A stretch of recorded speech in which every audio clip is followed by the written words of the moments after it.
In December of 1958, an entire family, a mother, a father, and their three children, vanished without a trace. They disappeared along with their car. Weeks turned into months, yet the search brought nothing. No bodies, no vehicle, not a single solid clue. It was as if they had been erased from the face of the earth. Decades passed, and the case slowly faded from memory until in 2025, 66 years later, a single piece of evidence emerged that could change everything we thought we knew. This is the story of the Martin family, a story where, even today, no one can say for certain whether it was a tragic accident or a carefully planned murder. The story took place in 1958 in Portland, Oregon. The head of the family, 54-year-old Kenneth Martin, known simply as Ken, had dedicated most of his life to the trade of an electrician. For 25 years, he worked maintaining electrical systems and eventually rose to the position of vice president at a company called LS Electric Home Service. His wife, 48-year-old Barbara Jean, cared for the household and their children, but her role went far beyond the walls of her home. She was an active member of the neighborhood, regularly attending the local Methodist church and taking part in community clubs and organizations. Neighbors knew her as a kind and approachable woman. Kenneth and Barbara had been married since November of 1929, and over the years they became parents to 4 children. Their firstborn was a son named Donald. By 1958, he was 28 years old and no longer lived at home. Donald had chosen a military career, serving in the U.S. Navy and stationed at Fort Schuyler in New York. There was a considerable age gap between Donald and his 3 younger sisters. The eldest daughter was named after her mother, though everyone called her by the affectionate nickname Barbie. In 1958, she was 14 years old and attending high school. The middle daughter, Virginia, was 12, while the youngest, Susan, was just 10. Both younger girls went to the same elementary school. The Martins lived in a modest house at 1715 56th Avenue in the quiet Rose City Park neighborhood in northeast Portland, an area mostly filled with single-family homes.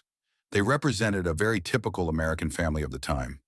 They weren't wealthy, more like a middle-class household. The neighborhood reflected that as well, with neighbors living similar lives and earning similar incomes. Perhaps that's why the Martins' disappearance hit the local community so hard. They were ordinary people, and many felt that what happened to them could have happened to anyone. The Martin family disappeared on Sunday, the 7th of December, 1958. The holiday season was approaching, and for them it was always a highly anticipated time of year. They sent Christmas cards to relatives and decorated both their home and garden. Ken personally carved and painted wooden ornaments, which he also gave to neighbors. He regularly took on the role of Santa Claus, delivering gifts to neighborhood children. The family truly adored the holiday season. That Sunday morning, nothing seemed out of the ordinary. The house was lively as usual. The older daughters had friends over, while the youngest went to visit neighbors. Around 10:30 in the morning, the Martins were visited by the Evans family, distant relatives of Barbara. The two families often spent time together. The Evanses invited the Martins to spend the afternoon with them, but Barbara said they had other plans: a drive with her daughters to collect branches for Christmas decorations, heading east along Highway 30. The family left home between 1 and 2 o'clock in the afternoon. Neighbor Ella Chin saw them leave around 2, while Frank Lomack, washing his car across the street, thought it was closer to 1:30. Their cream and red Ford Country Squire vanished over the horizon, and the Martin family never returned. The next day, the 8th of December, the Martins did not show up where they were expected. Ken didn't arrive at work that morning, even though he had a meeting at the office at 8 o'clock. His boss immediately became concerned.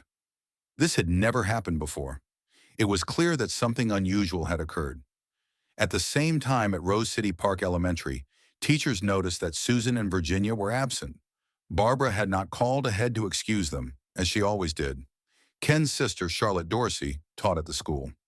She became worried when she realized her nieces were missing and tried to call Barbara, but no one answered at the Martin household. After that, Charlotte called Ulysses Grant High School, where the Martins' oldest daughter, Barbara, often called Barbie, was a student. She was told that the girl hadn't shown up there either. Realizing that the situation was becoming increasingly alarming, Charlotte decided to stop by her brother's house later in the day to check if the family might have returned. As a backup, she considered calling their son Donald to see if he knew anything. Although she delayed taking immediate action, concern quickly spread beyond her. Close friends of the Martins also began to sense that something was seriously wrong. Ken's boss, Taylor Else, mentioned his deputy's unusual absence to his wife. She grew so concerned that she began calling mutual friends to ask if they had heard from the Martins. By the evening of the 8th of December, it was clear that several people close to the family suspected something might have gone terribly wrong. Around 9:30 that night, a longtime friend, Edward Lenz, contacted the police to report the Martins missing. Almost at the very same time, Ken's sister Charlotte also placed a call to authorities. The officers of Multnomah County, where Portland is located, logged both reports nearly simultaneously. From Mr. Lenz, they learned that the Martins often hiked the trails near Mount Large, east of Portland. That very evening, 3 patrol cars were dispatched to search the area, checking roads and parking lots for the family's cream and red Ford Country Squire. But the car and the Martins themselves were nowhere to be found. Around 11 o'clock that night, about an hour and a half after the first reports, 2 police officers, Kotowo and Johnson, arrived at the Martins' residence. The house was dark and silent, appearing completely deserted. The officers circled the property, shining their flashlights into the windows. The unusual activity quickly caught the attention of neighbors, who came out to see what was happening. This gave the officers a chance to ask their first questions. The residents admitted it was highly unusual for the Martin family to leave for the night, or for several days, without informing anyone. Normally, they always let neighbors know about their plans and asked them to keep an eye on the house. The neighbors also mentioned that Ken's sister, Charlotte, who had already reported the family missing, lived nearby. One woman called her, and before long, Charlotte arrived with her husband, holding the keys to her brother's home so the officers could enter. The inspection of the house showed that the family had not prepared for a long trip. Dishes were left on the rack, laundry remained in the washing machine, and ground beef was left on the kitchen counter to thaw. Realizing the seriousness of the situation, police launched a search. By the next day, patrols from Portland and nearby towns joined the effort, focusing mainly on finding the Martins' car. The case was assigned to Detective Walter Graven, for whom it would become a defining investigation. Witness accounts helped establish that the family left home between 1 and 2 o'clock in the afternoon on December 7th. Neighbors also recalled something unusual. On the morning of December 8th, a black taxi had been parked near the house for about half an hour. One woman noticed the driver sitting low in his seat, as if trying not to be seen. It was possible someone else entered the house at that time, but no one could confirm it. A few days later, the Oregonian ran the story of the Martins' disappearance on its front page. Ken's sister, Charlotte Dorsey, offered a $500 reward, which soon grew to $1,000 with contributions from other relatives, a considerable sum for the 1950s. Posters about the missing family were put up in Portland and towns along the highway. The case quickly became widely known in the region. Police began receiving calls from volunteers and witnesses who claimed to have seen the family or their car, most reports coming from areas east of Portland. There were no direct witnesses who could confirm the Martins' route right after leaving home. However, later a valuable report emerged. Clara York, a waitress at the Paradise Snack Bar in Hood River, stated that she saw the family on Sunday, December 7th, in the late afternoon. According to her, the Martins arrived from the east, had hamburgers, French fries, and dessert, and then drove off toward Portland. Clara vividly remembered the details: the food, the family's clothing, and even the girls' hairstyles. Her recollection was clear because there were hardly any customers that day, and the diner was mostly empty. At the time the Martins were there, only 2 men were also present. According to Clara, the men left the diner right after the Martins and headed in the same direction. This happened around 4:15 p.m., when dusk had already set in. Following the tip, Detective Walter Graven went to the Paradise Snack Bar in person and interviewed the staff. The owner, Charles Meard Cole, confirmed he remembered the Martins well and said he knew the identities of the two men who had been there at the same time as the family. Call identified them as Lester Price and Richard Hunt. Both men had prior criminal records and had served time. It was therefore plausible that they might have had ill intent and left right after the Martins. For investigators, this opened a new line of inquiry that required careful scrutiny. Mr. and Mrs. Kels and Doris Nadson reported to the FBI that on December 7th in the afternoon, they noticed a vehicle resembling the Martins' car, and possibly another one following it. While driving along the Columbia Gorge Highway, they spotted a light-colored station wagon near Hood River around 4:30 p.m., the same place where the Martins had stopped for lunch. The car sped past them at high speed and quickly disappeared down the road. About 20 minutes later, the Nadsons once again spotted the light-colored station wagon, this time parked near Trotter's Point, between WF and Cascade Locks. They believed it was the same car that had passed them earlier. What struck them as odd was that the driver had sped ahead, only to stop on a deserted stretch of road. They noticed two figures sitting close together in the front seat, but couldn't say whether it was Ken and Barbara, nor whether the girls were in the back. Soon after, the wagon reappeared behind them, its headlights glaring and following uncomfortably close. It then overtook them abruptly and vanished into the darkness. When the Nadsons reached Cascade Locks, they once more saw the vehicle, now pulled over near the town's famous Bridge of the Gods. Two young men were standing by the car, talking with those inside. It is suspected that the vehicle may have belonged to the Martin family, but the men's identities remain unknown. Kelsey and Doris, while heading toward Portland, no longer saw the car they believed belonged to the Martin family. Their testimony remains vague and open to interpretation. Some are convinced it was the Martins' vehicle, while others argue there might have been two different cars. If it was the same car, then Ken would have had to overtake the Nadsons twice within just 30 kilometers. This seems unlikely since he usually drove slowly and carefully, had poor night vision, and avoided driving after dark whenever possible. The Martins were also known for prioritizing safety. When buying their car, they even paid extra for seatbelts, which were not standard equipment at the time. There were other witnesses who reported seeing a car parked on the side of the road near Trotter's Point. Among them was a truck driver passing by around the same time as the Nadsons. Two fishermen also claimed they saw parked vehicles there, including a light-colored station wagon. According to them, there were at least two cars. It is therefore very difficult to determine whether it was indeed the Martin family who stopped there. At that time, of course, no one drove with dash cams, making it nearly impossible to verify now. The last confirmed trace of the Martin family was a gas station receipt from Cascade Locks, which arrived almost 3 weeks after their disappearance. Ken's sister collected the bill. According to the receipt, Ken filled 5 gallons, 19 liters, of fuel at the Chevron station. The attendant confirmed that the Martins were there between about 2 p.m. and 3 p.m. on December 7th. They likely drove directly from home to the gas station, about a 45-minute drive, then headed straight to the Paradise Snack Bar in Hood River, another 20 to 25 minutes. Since Clara York recorded their arrival just after 3 p.m., it's clear the family didn't have time for any walk, except perhaps a few minutes at most. In the first weeks after the Martin family's disappearance, the police mobilized over 1,000 people, including Forest Service officers and volunteers. Some searches took place in the mountains, assuming the Martins might have gotten stuck on a forest road. The winter was snowless but damp and chilly. Detective Graven, leading the investigation, soon grew suspicious of the Martins' son, noticing his unusual behavior. On December 9th, Donald Martin learned about his family's disappearance from his aunt Charlotte Dorse. At first, he wanted to come and help with the search, but realized he couldn't contribute more than the police already were. His contact with his parents and sisters was infrequent. He last visited home in August 1957, and the last phone call with his parents was in November during Thanksgiving. The final interaction with his parents came through their mail.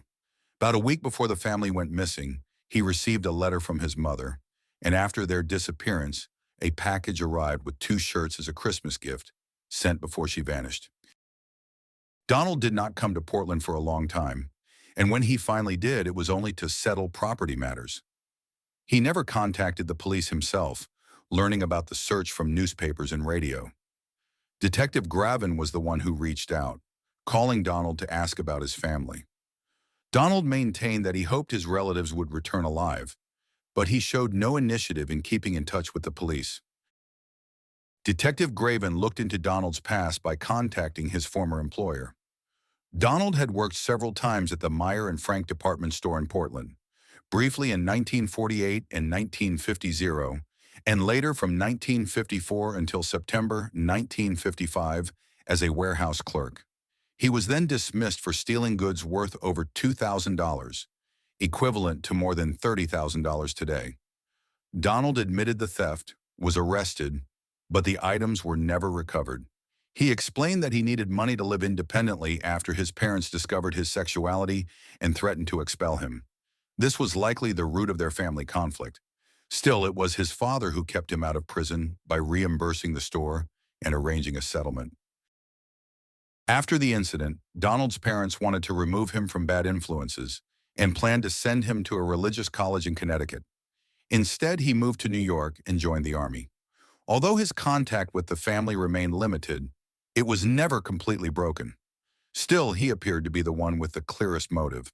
If the Martins all died, he would inherit the entire estate alone. During the investigation, new clues began to surface, though they only made the case more confusing. On the same day the Martin family vanished, a white 1951 Chevrolet was discovered abandoned near Trotter Point. The car still had fuel, and the keys were left in the ignition. It was later confirmed to have been stolen in Los Angeles, with the owner identifying a suspect who already had a criminal record. It remained unclear what happened to the thief who left the stolen car by the forest road. One theory suggested he might have been hitchhiking and could have been picked up by the Martins. On December 18th, the vehicle was towed away, and a single fabric women's glove was found nearby. The Martin family's relatives could not confirm whether it belonged to Barbara or the girls. A few weeks later, another disturbing clue emerged. On January 18th, local resident Theodore Hellier found a .38 Colt Commander in the bushes by the highway. Its grip was damaged and stained with dried blood. One shot had been fired, and the weapon seemed to have been used in a struggle afterward. Hellier handed the gun to the police, but it was soon returned to him completely cleaned. Authorities did not treat it as evidence in the Martin case, or even check whether it was linked to another crime. In February 1959, volunteer searcher Donald Bain noticed tire tracks near the aluminum plant in the Dalles. The marks on uneven grassy ground led straight to a cliff above the river. At the bottom of the rocks, he also spotted fragments of light-colored paint that could have come from the Martins' cream-colored car. Bain reported his discovery to the police in the Dalles. After inspecting the site, officers agreed that the Martins' car could have gone into the river there, but it could not have happened by chance. The location was too far from the road and only accessible deliberately. Investigators therefore considered the possibility that the vehicle had been intentionally pushed into the water, possibly with the family still inside. The river at that spot was about 30 meters deep. This lead did not match the official police version. Investigators believed the Martins had gone west, while the site was to the east. For that reason, both the Dalles police and the Hood River Sheriff dismissed the clue and made no attempt to check whether a car might actually have been submerged in the river. Gravin believed the clue might be crucial and sent divers to search for the Martins' car near the Dalles. Yet the depth made the task impossible, and after one diver nearly lost his life, the search was halted. Soon after, his superiors pressured him to cut expenses on the case. Meanwhile, the accident theory seemed unlikely. Between Portland and Hood River, the river is mostly separated from the highway by a railroad and greenery, making it improbable that a car could simply veer off the road into the water. In the Dalles, it was possible to drive directly to the cliff, but only intentionally. At the Cascade Locks, a similar scenario could occur near the lock, though one would have to deliberately leave the road, pass under the bridge, and approach the river. It was unclear why the Martins would go there at night while heading home. Still, this location seemed more plausible, and the police leaned toward the idea that the car ended up in the river at Cascade Locks.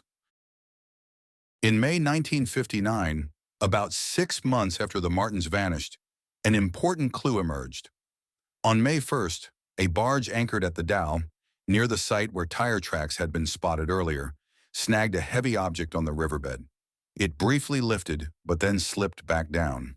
The crew believed it was a submerged car and notified the police, suspecting it could be the Martins' vehicle. On the morning of May 2nd, fisherman Ellery Colby spotted two bodies drifting in the river near Thunder Island by Cascade Locks. They floated toward the Bonneville Dam, slowly moving apart.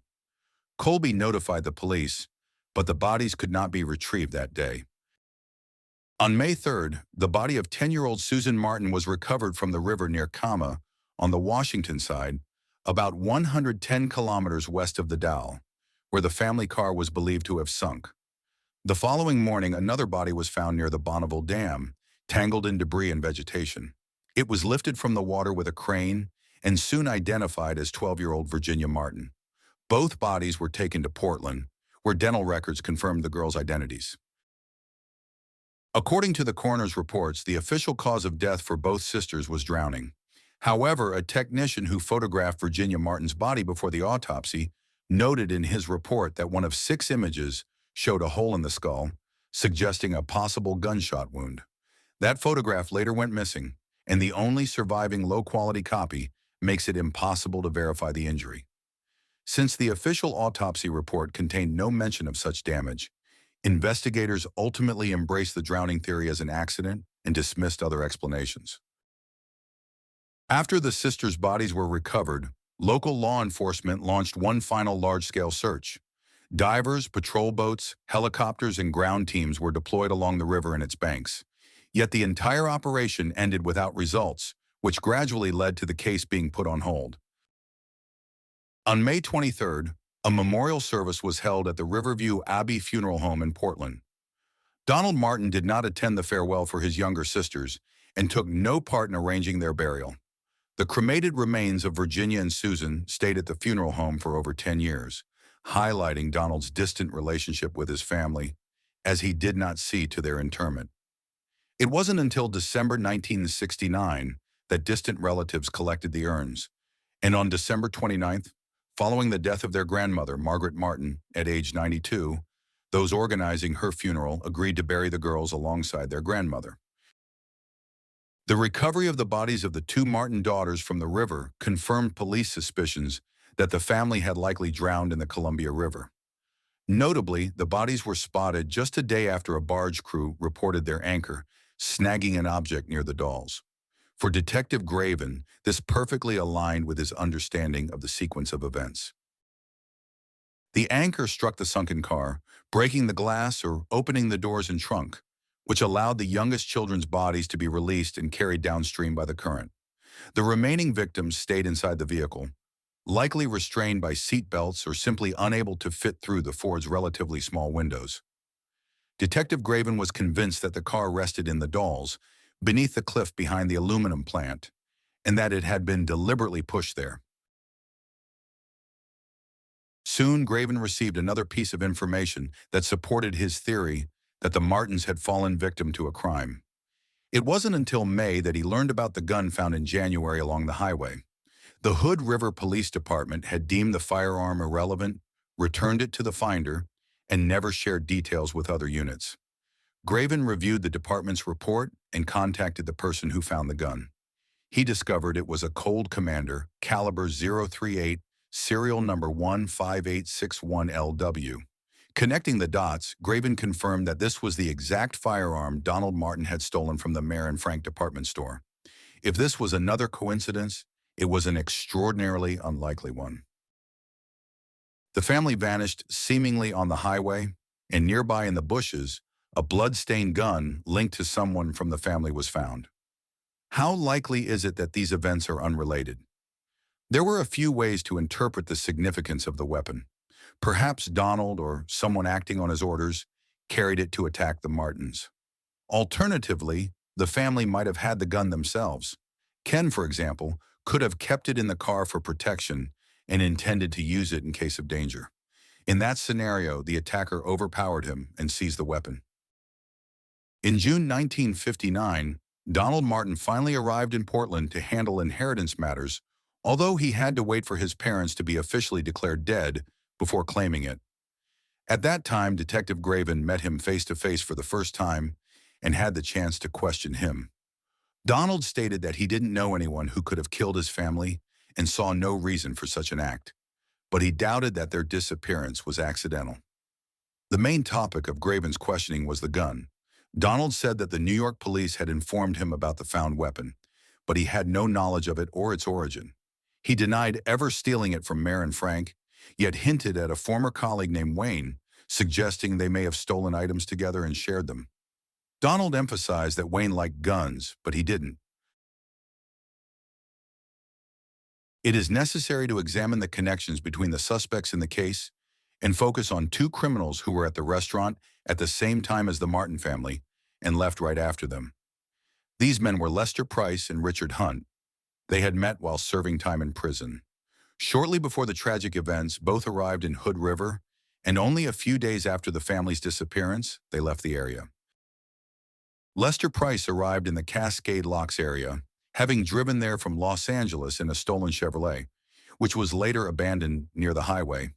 He had taken the car from an acquaintance, so when the owner reported the theft, the police immediately knew the thief's identity. After the Martin family went missing, Price vanished without a trace.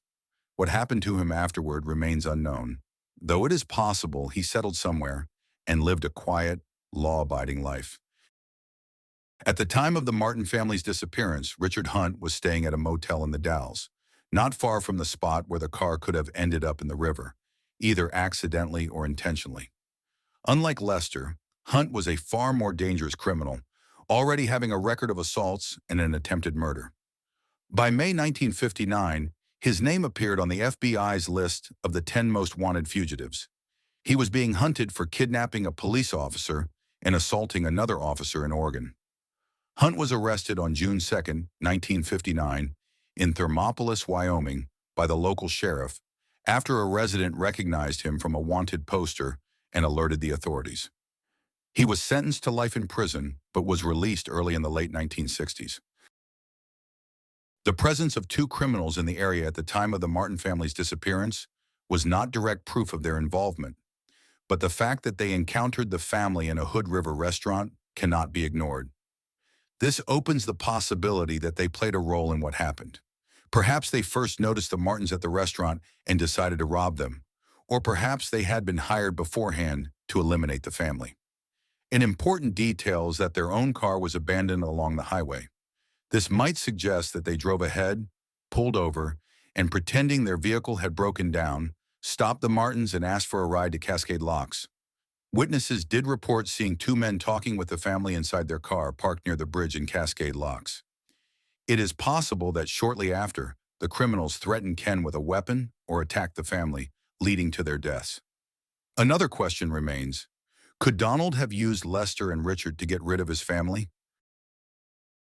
A man named Wayne, whose last name was never made public, served as a link between the criminals, Donald, and the Martin family as a whole.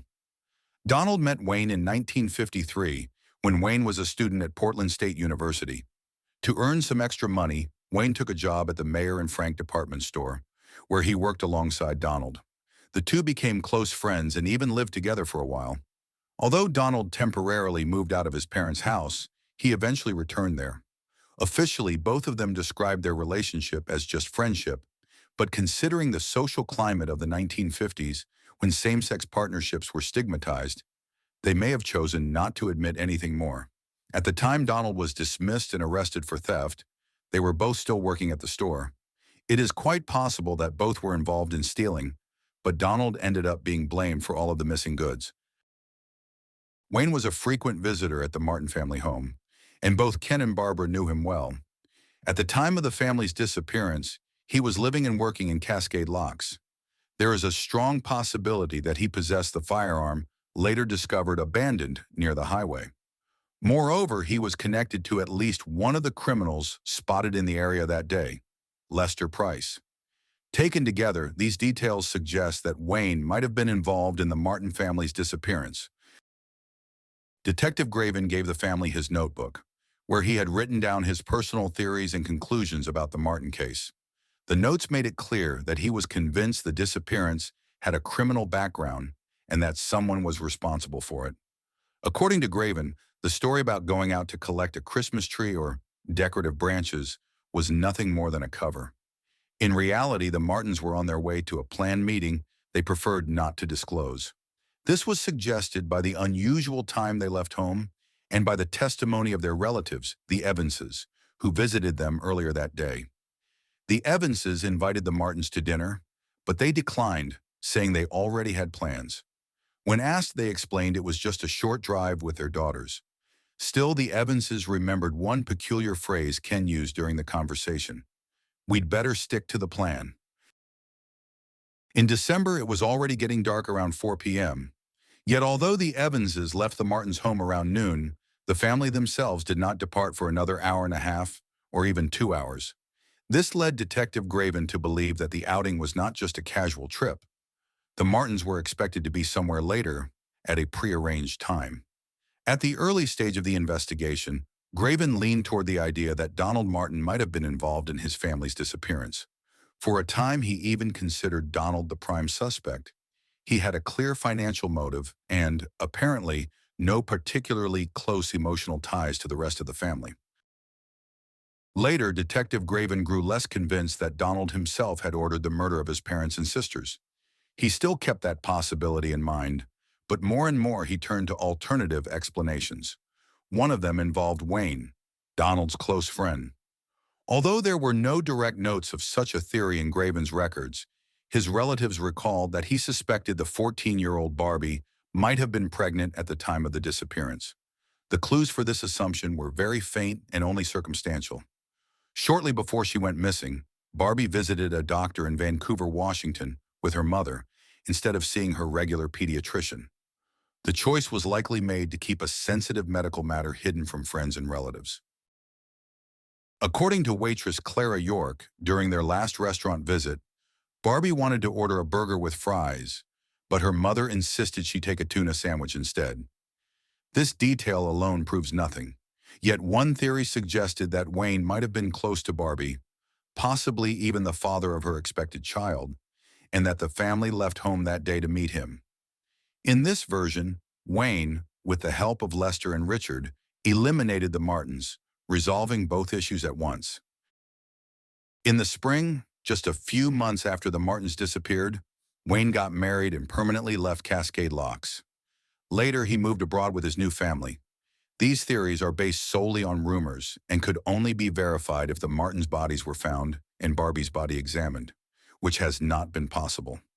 Graven also believed the family's car had been pushed into the water at the Dalles and rested on the riverbed, although over time it may have shifted, making it increasingly difficult to locate. For Graven, most elements of the case were likely interconnected.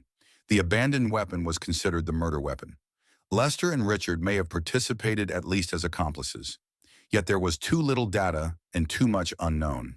In his notebook, Graven wrote that the case could only be resolved upon finding the car and the bodies if he lived to see that moment.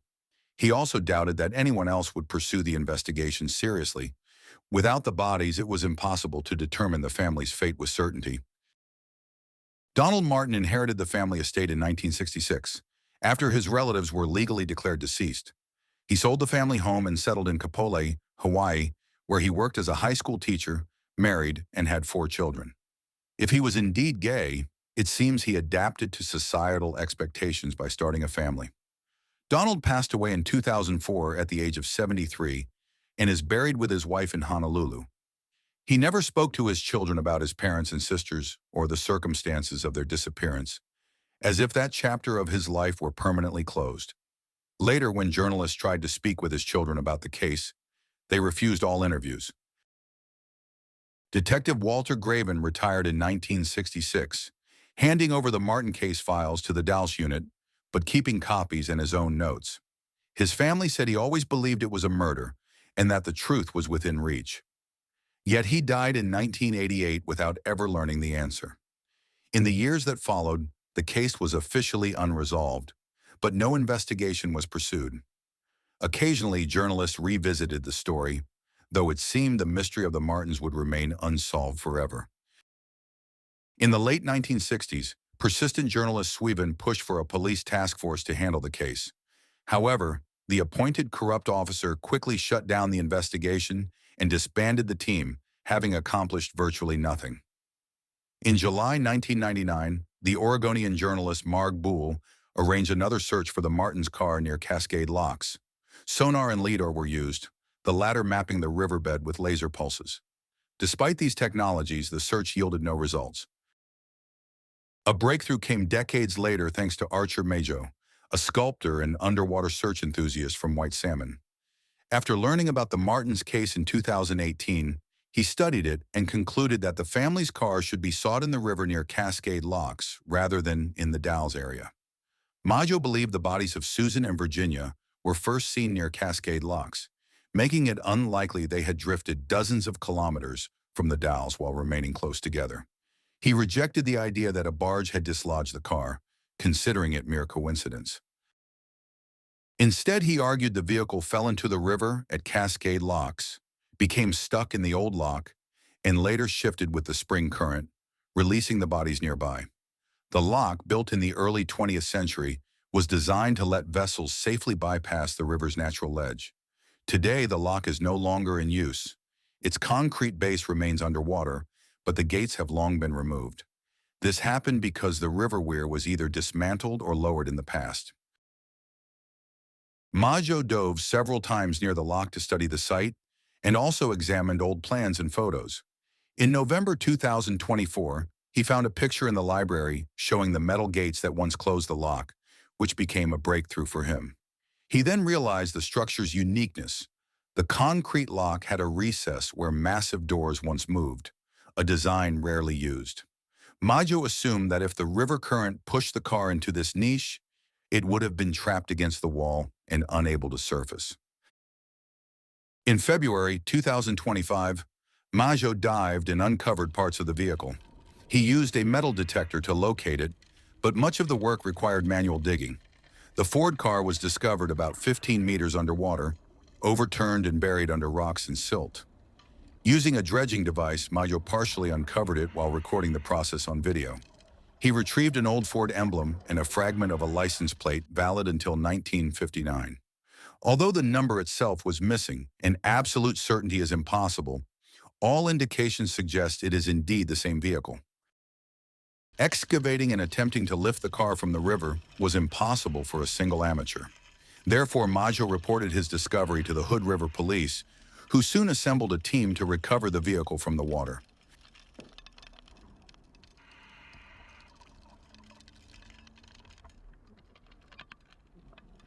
On March the 6th, work began. A barge with a crane started excavating and lifting the car. The process took 2 days. By March the 7th, the chassis, rear axle, and engine were recovered, but the cabin remained underwater. This disappointed the searchers and the Hood River Sheriff, yet it was not surprising. The car had been submerged for 66 years and had begun to deteriorate. The recovered parts were sent to a forensic laboratory in Portland. In the second half of March, the sheriff's spokesperson stated that due to difficulties in lifting the chassis and the car's severe corrosion, recovering the remaining part of the vehicle was deemed pointless and offered no guarantee of success. Essentially, spending time and money on the remnants was considered impractical. Police operations were once again suspended for this reason.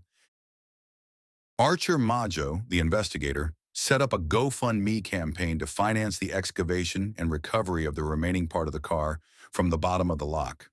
He aims to bring the case to a close, especially considering how close he is to the goal and that the car was carefully buried. It might be possible to recover the remains of the Martin family and their daughter Barbie. Modern analysis techniques could provide new insights and, if not, at least allow for a proper burial.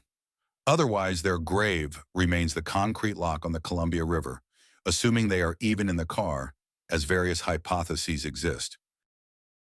In the end, it turned out that all the leads pointing to the Dalles, suggesting that the Martin car had entered or been pushed into the water there, were incorrect.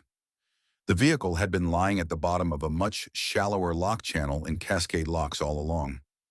Divers had checked the spot just a few days after the family's disappearance, before the car was covered with silt and debris, so it should have been seen in December 1958. Why it wasn't remains a mystery. Graven did not believe the car had been at the bottom of the Cascade Locks lock all along, because he trusted that the site had been carefully examined. In 1999, the vehicle went unnoticed as it was fully buried, which is understandable. But in 1958 to 1959, it should have been visible. The question remains, was it negligence or a deliberate oversight to prevent the crime from being uncovered too soon? One question still remains. If the Martins' car has been found, can the case be considered resolved? As noted earlier, it's difficult to give a definite answer. However, since the vehicle was located in Cascade Locks, the accident theory seems more plausible. The parking area was slightly above the river level, so technically the car could have accidentally rolled into the water. Nevertheless, significant uncertainties and grounds for suspicion remain. All the details and coincidences mentioned in the film continue to raise questions and make it difficult to fully accept the accident theory. No matter how the car ended up in the water at Cascade Locks, it's not surprising that the family went down with it. In such a situation, passengers have only a few seconds to react. Immediate action is crucial, otherwise survival chances drop sharply. The story of the Martin family remains one of the most mysterious and haunting in Portland's history. Even more than 60 years later, when their car was found at the bottom of the lock in Cascade Locks, countless questions remain unanswered. What really happened to this family? Was it a tragic accident or a carefully planned act? Perhaps we will never know all the details, and it is precisely this uncertainty that makes us reflect. I invite you to share your thoughts and theories in the comments. Your ideas are important and fascinating. On my channel, you can also find other stories of disappearances and mysterious events that will make you think even deeper. Reflect, discuss, and never stop searching for answers.